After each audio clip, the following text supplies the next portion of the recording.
Hey everybody, this is 7D Humbler here, and I wanted to do a little review of my Terminator Salvation T700 Terminator Endoskeleton.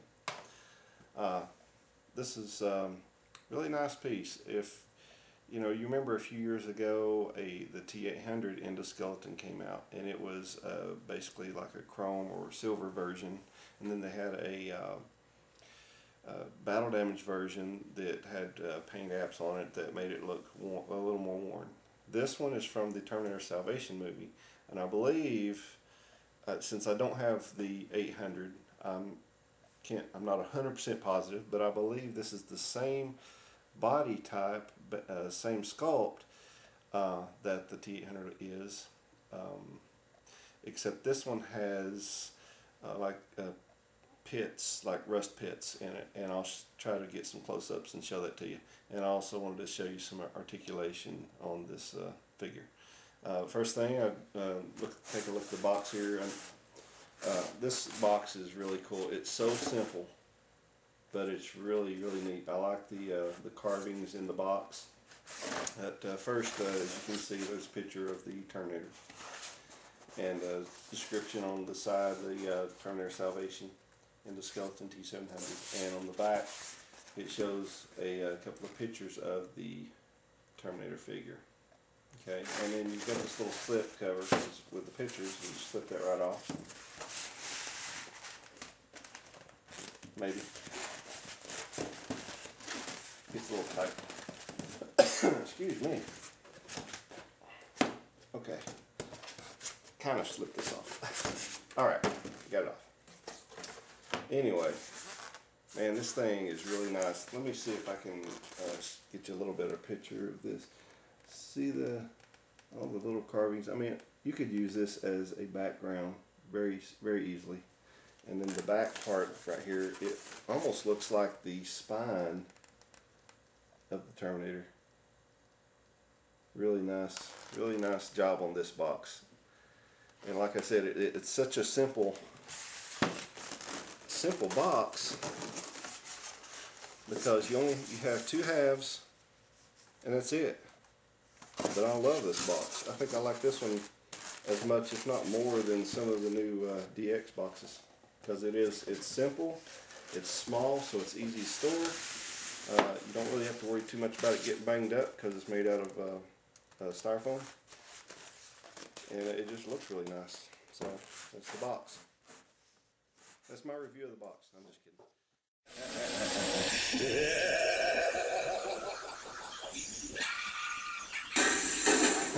So anyway, yeah, the T700, very nice piece. I really enjoy this piece. It's probably one of my favorites next to Arnold himself, because of the mechanics of it. All the pistons and everything work on this thing. So let's take a closer look at it, okay? Okay, got the camera in my hand. Alright, let me start down here at the feet, I guess. Got the feet right here, all the little toes. I mean, I don't know if I can do this with one hand or not. Let me see if I can get his leg. Okay, see if I can get him stand. See, all his little toes move. And he's got foot articulation. And while you're moving his foot, the pistons move up and down. Cool. Alright, we have knee articulation, and let me see if I can get this on camera here for you. If you can see these pistons right here, and you move his knee, you've got a piston that moves. This one long piston right here, it moves with the knee when you just bend at the calf. Now when you move the thigh, you got these other two pistons. I don't know if you can see that. See, look at that. I love that. It's awesome. Okay, and he does have just a little bit of side to side, a very little side to side articulation. Okay. All right. Now, waist. He's got waist rotation right here. So you can see those pistons move in and out, and you got a little flap right here, so you can move that out, and you can bend forward and back. Okay. Which is pretty good. This thing's really loaded with, sorry about all the jerking around. I'm trying to hang on to this thing and show you the articulation at the same time. Okay. Now we also have, let's show you the fingers right here. If I can get this on camera. Alright, you got the fingers. They're each knuckle is individually articulate. So you can make a fist. You know, you can hold things. You can make him hold things. But you got to be extremely careful with these joints because they are so small and fragile. You don't want to break these joints. But look at that, I made a fist out of that. It's pretty cool. Alright, he has wrist. He's got a swivel, and let's see if I can show you. It swivels right there, and it rocks, rotate. Okay, let's see, that rotates, and it swivels. Okay, and his forearm rotation. Okay, right there. Alright, now he has his elbow, and you can see the pistons working there as he moves his elbow up and down. But just don't grab the pistons because they're so fragile. You don't want to break those. Alright, he's got upper upper arm rotation, 360, I believe. No, not 360. It stops right there. All right, and his shoulder rotates up and down, and it also rotates back and forth. But you got to be careful because you'll put stress on these little hoses, which are made out of wire, like a spring wire, and you don't want to put too much stress on them because you might stretch them out. All right. Okay, let me see if I can move the camera just a little bit more.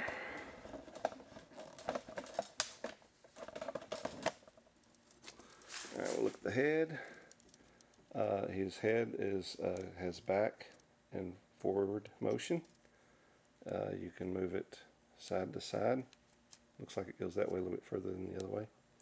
Oh, his jaw actually stops it. Okay, so if you look up, he can move a little bit more. Okay, and it's got rotation, and when you rotate it, you do have these pistons right here. If I can show you that.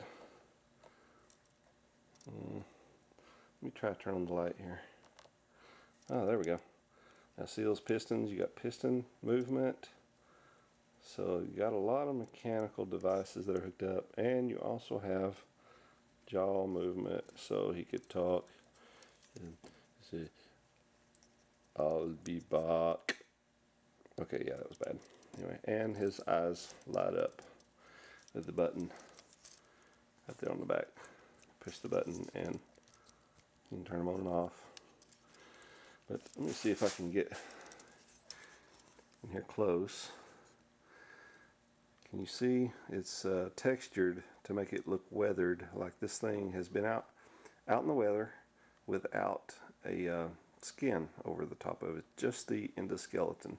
It's like in the future, just armies of endoskeletons. And it's been out in the weather, and it's got pitting like rust. It's really, the camera doesn't do it justice, but let's see here, top of his head. Look at the detail right there in the side of his head right there. Really nice detail in this piece, and I think when it first came out, it wasn't that expensive. It was I think I give $150 for this one. So, and to me, it's definitely well worth that. Yeah. So anyway, there's the T700 endoskeleton. Okay, that's my review of the T700 Hot Toys endoskeleton. Thanks for watching.